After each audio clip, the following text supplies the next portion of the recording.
Hello guys, welcome. Collective reading tayo ngayon.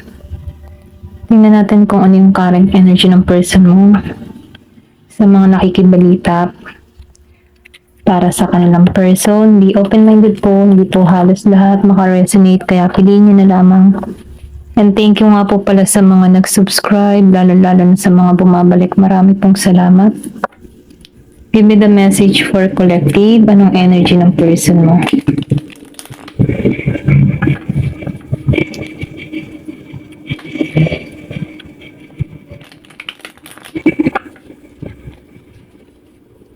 Give me the message for collective.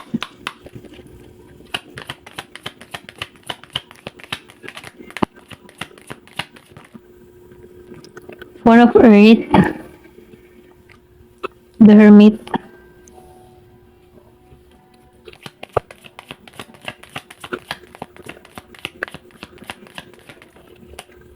Meron din ditong Star Reverse.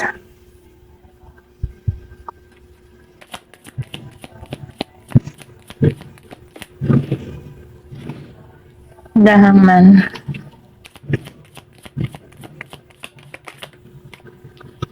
Death. Meron ako nakikita dito ng Virgo, Capricorn, Taurus. Meron Sagittarius. More earth sign. Yung nakikita ko. Give me more information. Malakas ang Capricorn.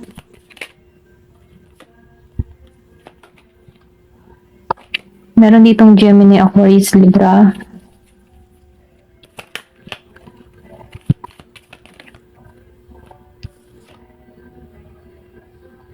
Meron ditong Scorpio, Cancer, and Pisces. Nakitaan ko dito, no? Yung person mo nagninilay-nilay dito sa The Hermit mode. Meron ditong Year of the Snake. Nakitaan ko dito yung person mo, may pinag-iisipan to, may mga pinaplano. Okay, gusto nito ng transformation, gusto nito yung pagbabago. Ganun pa rin yung energy niya. Ito lang yung nakikita ko. Yung iba sa inyo, no? Meron ako nakikita dito na meron tong sinesearch, meron tong tinutuklas, or pwede rin sabihin, hinahanap ka ng tao na to. Kung kayo'y matagal nang walang communication ng tao na to, no? Maybe 4 years, 4 months. Nakita ko dito yung 444, meron 5 months. Meron din dito 3 years. Nakikita ko dito na nakikibalita to. Hinahanap ka nito sa social media or pwede rin sabihin na meron tong second account na kung saan na inoobserbahan ka dito. Ito lang yung nakikita ko dito. Then nakikita ko rin dito yung iba naman sa inyo. Hanggang ngayon hindi pa rin makarecover sa'yo. Kumbaga itong tao na to, meron siyang mga inaayos sa kanyang sarili. Yung ba tipo na nasaktan to dito sa The Hermit na pinili niya mas mapag-isa. Ito lang yung nakikita ko. Kumbaga itong tao na ito, mas ginusto niya dito na mag-isa. Pasensya na kung mayroon kayo nakikinig na tambutso sa kapitbahay. Nakikita ko rin dito, no? Marami tong mga pinag-aaralan, marami tong tinutuklas, or pwede rin sabihin na andun siya sa moment na mas pinipili niya muna dito mag-isa. Ito lang yung nakikita ko. Kasi nakikita ko dito nag-isolate to eh. Or pwede rin sabihin ikaw nag-isolate ka, umiwas ka dito. Meron kang tao na matalino, mahilig sa pagsisiyasat. Ito lang yung nakikita ko. Or pwede rin sabihin meron kang mga natuklasan dito. Pwedeng energy mo to sa The Hermit. Ikaw yung mahilig magsiyasat, mag-search, or tumuklas, mga ganyan. Then nakikita ko rin dito na yung tao mo, yung iba sa inyo, mas pina-priority niya yung kanyang stability. Okay? Pwede rin sabihin na ito muna yung inuuna niya sa panahon ngayon bago siya tumungo sa'yo. So ito ay nagbibigay ng Yung ba tipo na wala pa siyang na-achieve sa connection na to, hindi pa niya na-fulfill yung connection niya dito, okay? Kumbaga, meron ditong dito sa The Starverse, meron ditong hindi naging matagumpay. Pwede rin sabihin hindi siya nagiging matagumpay kasi wala pang usap, wala pa kayong communication na nagaganap, wala pang patawaran, mga ganun ba? So, itong tao nito, mas priority niya muna dito yung kanyang stability. May person ka dito na may pagka makuripot, kumbaga, mahilig siyang mag-impok, ganyan. Mahilig siyang magtago, ganyan. Yun bang tipo sa magtago, no? Maybe nung nagsasama kayo, pinagtataguan ka ng pera nito. Ito na yung nakikita ko kasi masyado siyang makinis. Ano? Yung tipong makinis, hindi siya basta-basta nagpapakita sa'yo kung, yung matipong hindi niya sinasabi sa'yo kung magkano talaga yung kinikita niya ng buo, ganyan. Kumbaga, bibigyan ka lang niya. Hindi niya, may pagkamasikreto, lalong-lalo na pagdating sa pera. Medyo madamot, ganyan. Ito lang yung nakikita ko dito. Kasi, itong tao mo, kaya siya ganun, ano.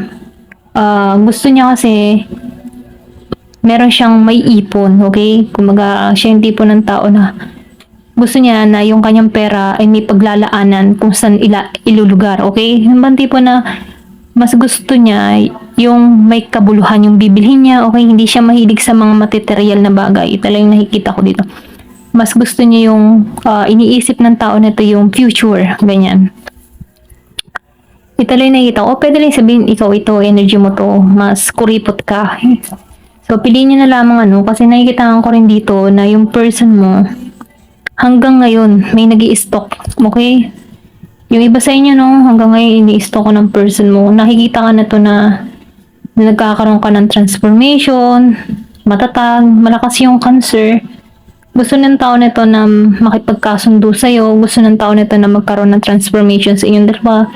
Gusto nito na mag-usap kayo dito sa Three of Water and the Hangman, okay? Kaya itong tao nito, gusto niyang pagmasan ka dito kasi gusto niyang magkaroon ng kalayaan, okay? Yung man tipo na hindi sakal, merong give and take, maganda yung samahan.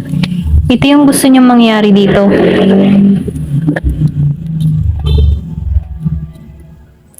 Then nakikita ko rin dito, no, yung person mo hindi pa rin nakakalimot sa'yo. Okay? Kung matagal na kayong walang usap nito, ikaw yung magandang nangyari sa tao nito. Ito lang yung nafe-feel ko. Kasi itong tao mo, no, yung turing ng tao nito sa'yo ay precious. Okay? Kung meron man tong nagawang pagkakamali o pagkakasala sa'yo, nagsisi to. Ito lang yung nakikita ko. Kasi nakikita ko dito na itong tao na ito naaalala ka once na lalo na siya nag-iisa or meron siyang mga nakikita na nagpapaalala sa'yo, okay? Miss ka ng tao na ito. Nakikita ko rin dito na gusto ng tao na ito na magkaroon kayo ng bagong simula. Ito lang yung nafe-feel ko. Ayaw niyang mawala yung memories. Kumbaga, yung memories mo sa kanya ay tinitreasure niya yun, okay? Kahit na hindi kayo nagkakasama dito, masaya siyang nakikita kanya sa malayo. Hindi nga lang siya nagtatagumpay kasi hindi kayo magkasama dito. Pero gusto ng tao nito ng new beginning. Yung bang tipong nahiling siya na sana magkaroon ng pagbabago, pero hindi pa nasasakatuparan dito sa The Starverse. Ayan, sorry na ibo. Then, nakikita ko rin dito, hawakan ko na lang tong istante kasi naibo.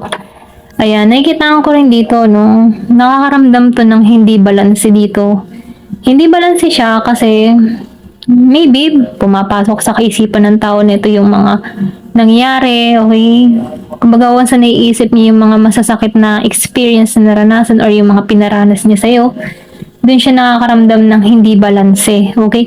Kasi, maybe dahil lumabas ito yung The Hermit, lumabas ang The Hermit, so nagkakaroon to ng realization, nagninilay-nilay, nagkakaroon na to ng kaliwanagan, kaya dito sa Two of Earth, reverse, doon siya na hindi nagkakaroon ng balanse kasi alam niya yung pagkakamali niya dito. Kung meron mang kang person nagkaroon ng atrasa sa'yo, pumapasok na to sa realization, okay? Nagkakaroon na to ng realization dito sa Two of Earth. Dito no, sa Four of Water, reverse. So, naka-reverse na naman siya. Hindi to mapanatag. Kumbaga, pwede rin sabihin na sinisingil na siya sa mga ginawa sa'yo. Okay? Kaya mayroon tong mga pagsisisi na ginagawa. Kasi, andito pa rin yung pagluha eh. Meron ditong Aquarius. Gemini, Aquarius, and Libra. Malakas yung Aquarius. Malakas yung Capricorn. Meron ding Virgo. Meron ding Taurus, Cancer. Meron ka mang ganun person, ano. Ito lang yung nakikita ko. Marami siyang problemang kinakaharap. Pwede rin sabihin na hindi pa rin to nakaka-moving on sa'yo kaya pinagmamasan ka nito dito sa The Hangman. Gusto niya nang maging malaya yung kanyang nararamdaman dito. Gusto niya ng new beginning dito kasi masakit na. Masakit na yung nararanasan niya. Meron naganap ng first quarter o pwede rin sabihin nagkaroon kayo ng problema last year, okay?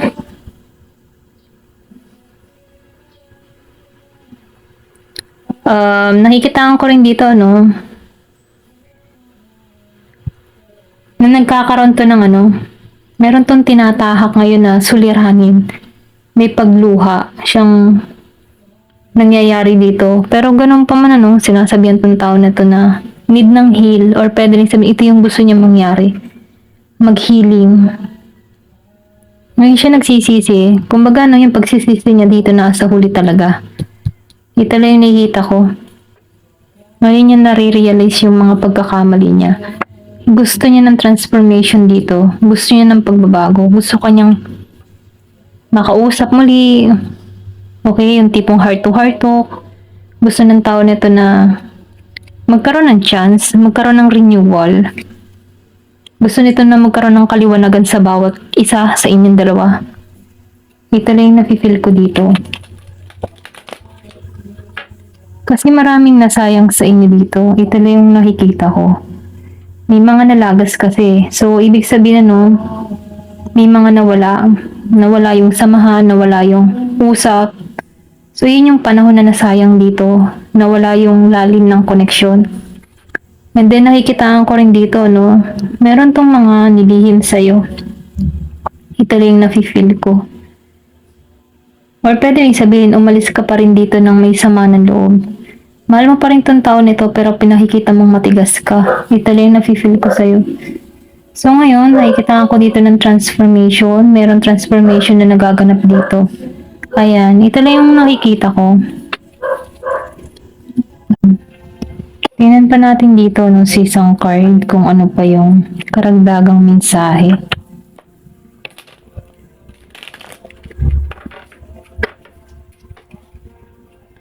Give me the message. Ano pa yung mensahe?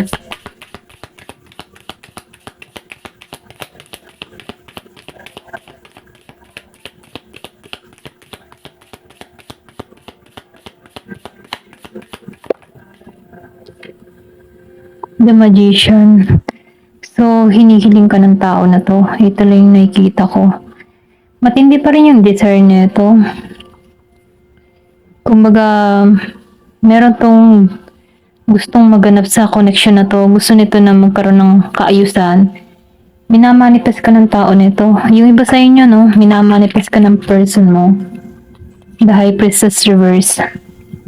So, ikaw sarado ang isip mo sa tao na to. Merong Pisces. The Devil Reverse.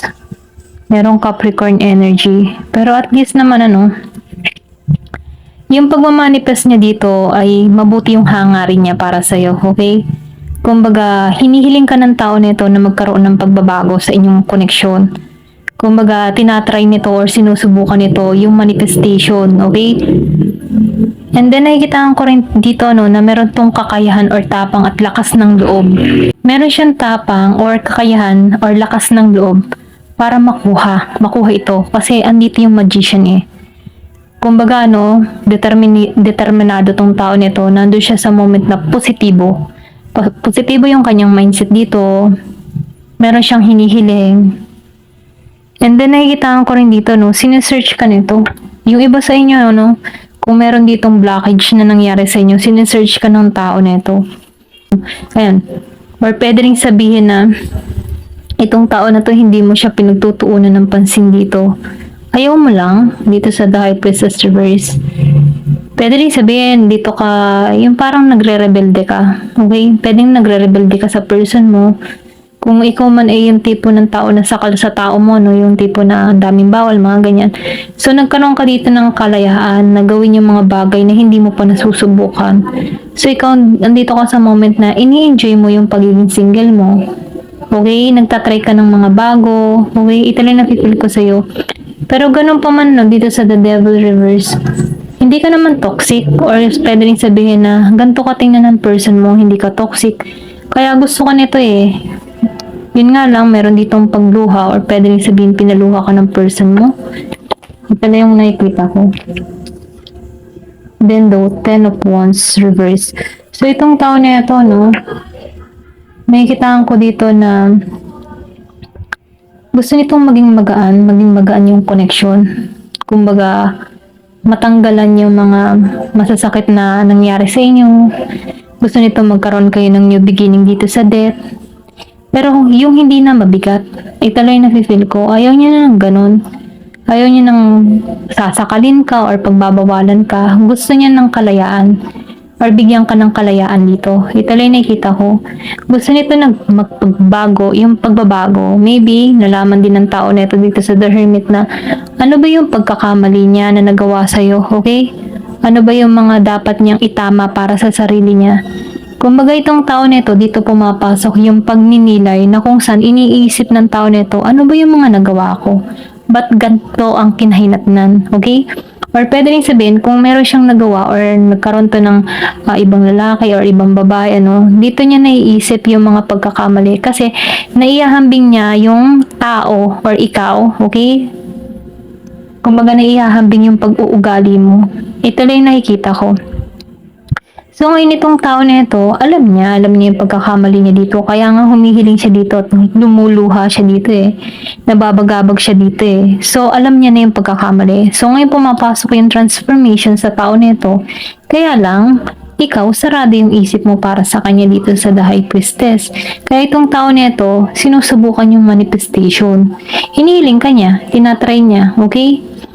Then nakikita ko rin dito na positibo tong tao mo. Ayan, ito lang yung nakikita ko. Ayan, hanggang dito na lamang po. Thank you for watching. Love and peace.